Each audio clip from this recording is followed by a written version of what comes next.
14 साल की मासूम आरुषि अपने कमरे में किताब पढ़ रही थी। उसे नहीं पता था कि ये रात उसकी आखिरी रात होने वाली है। उसे नहीं पता था कुछ ही घंटों में खुद उसकी ज़िंदगी एक कहानी बन जाएगी।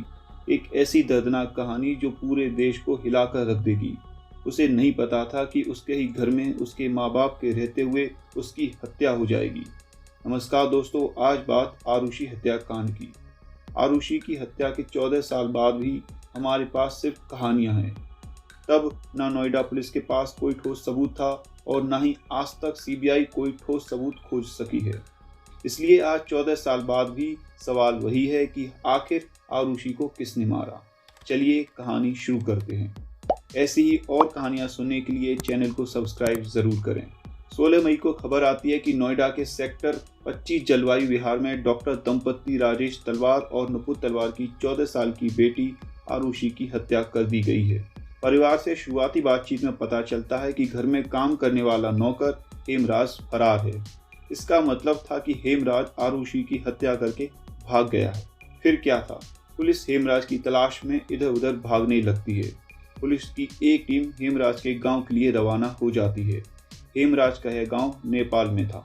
लेकिन 24 घंटे बाद 17 मई को सब कुछ एकदम पलट जाता है। पुलिस जिस हेमराज को गुनहगार मानकर खोज रही थी, उस हेमराज की लाश डॉक्टर राजेश तलवार के घर की ही छत पर मिलती है। उसके बाद 23 मई को नोएडा पुलिस डॉक्टर राजेश तलवार को संदेह के घेरे में गिरफ्तार कर लेती है।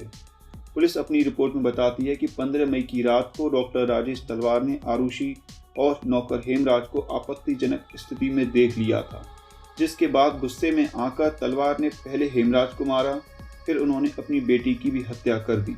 लेकिन पुलिस की इस थ्योरी पर लोगों को विश्वास करना मुश्किल था, क्योंकि आरुषि न केवल राजेश तलवार की इकलौती संतान थी, बल्कि काफ़ी दिक्कतों और मन्नतों के बाद IVF द्वारा आरुषि का जन्म हुआ था।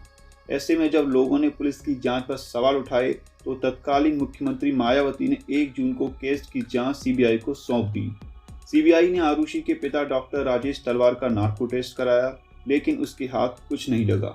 CBI डॉक्टर राजेश तलवार के कंपाउंडर कृष्णा और 2 अन्य नौकरों को गिरफ्तार कर लेती है। CBI ने अपनी रिपोर्ट में कहा कि इन तीनों ने हेमराज के साथ 15 मई की रात शराब पी। उसके बाद कृष्णा ने आरुषि का रेप करने का प्रयास किया। हेमराज ने जब इसका विरोध किया तो कृष्णा पहले हेमराज की हत्या कर देता है, उसके बाद वह आरुषि को भी मार देता है। CBI की इस दलील के बाद 12 जून को डॉक्टर राजेश तलवार जमानत पर जेल से बाहर आ जाते हैं, क्योंकि अब उन्हें जेल में रखने की कोई वजह नहीं थी। लेकिन 3 महीने बाद इस केस ने फिर नया मोड़ लिया। CBI जिन नौकरों को आरोपी बता रही थी, उनके खिलाफ CBI को कोई ठोस सबूत नहीं मिला, जिसके चलते 12 सितंबर 2008 को उन तीनों को भी जमानत मिल जाती है। 10 सितंबर 2009 को CBI की पुरानी टीम को हटाकर दूसरी टीम को लाया जाता है, यानी इस केस की तीसरी कहानी, तीसरी जांच। CBI की दूसरी टीम ने कोर्ट में बताया कि 15 मई की रात डॉक्टर राजेश तलवार अपने कमरे में होते हैं। उन्हें कुछ आवाज़ें आती हैं, वह उठकर अपने कमरे से बाहर आते हैं तो उन्हें आरुषि के कमरे का दरवाज़ा थोड़ा खुला दिखता है। दरअसल आरुषि हमेशा अपना कमरा बंद करके सोती थी, तो तलवार आरुषि के कमरे की ओर बढ़ जाते हैं। जब वह कमरे के दरवाजे तक पहुंचते हैं तो हेमराज और आरुषि को आपत्तिजनक स्थिति में देख लेते हैं। यह देख उन्हें गुस्सा आ जाता है। वह अपनी गोल्फ स्टिक लेकर आते हैं और हेमराज के सर पर जोर से हमला कर देते हैं। उसके बाद वह दोबारा स्टिक से हमला करते हैं, लेकिन इस बार हेमराज थोड़ा साइड हो जाता है, जिससे वह स्टिक आरुषि के सर में लगती है। उसके सर से खून निकलने लगता है। इतने में आरुषि की मां नुपुर तलवार भी आ जाती हैं। राजेश तलवार अपनी पत्नी को पूरी बात बताते हैं। उसके बाद नुपुर तलवार अपने पति को बचाने की कोशिश में उनका साथ देने लगती है। पहले वे दोनों हेमराज की लाश को ऊपर ले जाते हैं और एक किनारे रख देते हैं।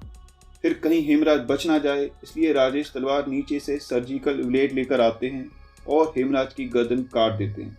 उसके बाद छत पर रखे कूलर के ढक्कन को उसके ऊपर रख देते हैं। फिर ऊपर का ताला लगाकर नीचे आ जाते हैं। तलवार दंपत्ति वहां पड़ा खून साफ करते हैं। नुपुर आरुषि के कपड़े बदलती हैं। उसके बाद राजेश तलवार उस सर्जिकल ब्लेड से आरुषि की भी गर्दन काट देते हैं, ताकि ऐसा लगे कि दोनों की हत्या एक ही व्यक्ति ने सोच समझकर की हो। फिर वह अपने कपड़े बदलते हैं। इसके बाद वह कपड़े, सर्जिकल ब्लेड और गोल्ड स्टिक सभी सबूतों को लेकर बाहर निकल जाते हैं। उन्हें ठिकाने लगाने के बाद वह वापस घर आते हैं और घर के मेन गेट पर अंदर से ताला लगा देते हैं। उसके बाद एक लकड़ी का दरवाज़ा और था, उस पर अंदर से हाथ डालकर बाहर ताला लगा देते हैं और अपने कमरे में चले जाते हैं। अब दोनों तलवार दंपति सुबह 6 बजे भारती के आने का इंतजार करते हैं। सुबह 6 बजे घर की घंटी बजती है, कोई दरवाज़ा नहीं खोलता है। भारती 2-3 बार फिर घंटी बजाती है। इस बार नुपुर तलवार अपनी आंखें मलती हुई बाहर बालकनी में आती हैं। दरअसल सुबह जब भी भारती आती थी तो दरवाज़ा हेमराज ही खोलता था। सीबीआई अपनी रिपोर्ट में आगे बताती है कि फिर नुपुर तलवार नीचे आती हैं और मेन गेट पर लगे ताले को खोलने की कोशिश का नाटक करती हैं। ताला नहीं खुलता है तो वह चाबी भारती को दे देती हैं कि तू खोल कर देख। भारती ताला खोल देती है। सीबीआई के मुताबिक नुपुर तलवार ने ऐसा इसलिए किया ताकि भारती की गवाही से यह साबित हो सके जब वह आई थी तो दरवाज़ा अंदर से बंद था और उसी ने खोला। दोनों बात करते हुए अंदर आते हैं तो देखते हैं राजेश तलवार कमरे के पास खड़े रो रहे हैं। नुपुर और भारती दोनों उनके पास पहुंचती हैं तो अंदर का नज़ारा देख दोनों के होश उड़ जाते हैं। नुपुर तलवार भी रोने लगती हैं। रोते रोते वह भारती से कहती हैं हेमराज ने आरुषि को मार दिया।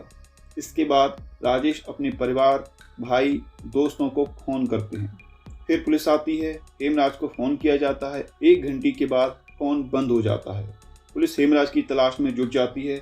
अगले दिन उसकी लाश छत पर मिलती है। सीबीआई ने अपनी पूरी रिपोर्ट केवल घटनाक्रम की परिस्थितियों पर तैयार की थी, जैसे आरुषि की हत्या सर्जिकल ब्लेड से की गई थी, हेमराज की लाश को छत तक कैसे पहुंचाया, क्योंकि घटना की सुबह छत पर ताला लगा हुआ था, किसी दूसरे व्यक्ति के घर में आने जाने का कोई सबूत नहीं था। इन सब बातों को सीबीआई की विशेष अदालत ने सबूत मानते हुए 25 नवंबर 2013 को धारा 302-34 के तहत डॉक्टर दंपति को उम्र कैद की सजा सुना दी। जनवरी 2014 में राजेश तलवार ने सीबीआई के इस फैसले के खिलाफ हाई कोर्ट में अपील की। 16 अक्टूबर 2017 को हाई कोर्ट ने अपना फैसला सुनाया। हाई कोर्ट ने सीबीआई की बातों को बकवास बताते हुए कहा, आपने केवल कहानी बताई है, सबूत कहाँ है। कोर्ट ने सीबीआई से पूछा कि हेमराज और आरुषि की हत्या में उपयोग किए गए हथियार कहाँ हैं। हाई कोर्ट ने अपने फैसले में तलवार दंपति को निर्दोष तो नहीं माना, लेकिन बेनिफिट ऑफ डाउट यानी सबूतों के अभाव में उन्हें बरी कर दिया। 10 साल की जांच के बाद भी सीबीआई के पास कोई ठोस सबूत नहीं था। थी तो बस एक कहानी, जिसमें सवाल तो कई थे पर कोई गवाह, कोई सबूत नहीं था।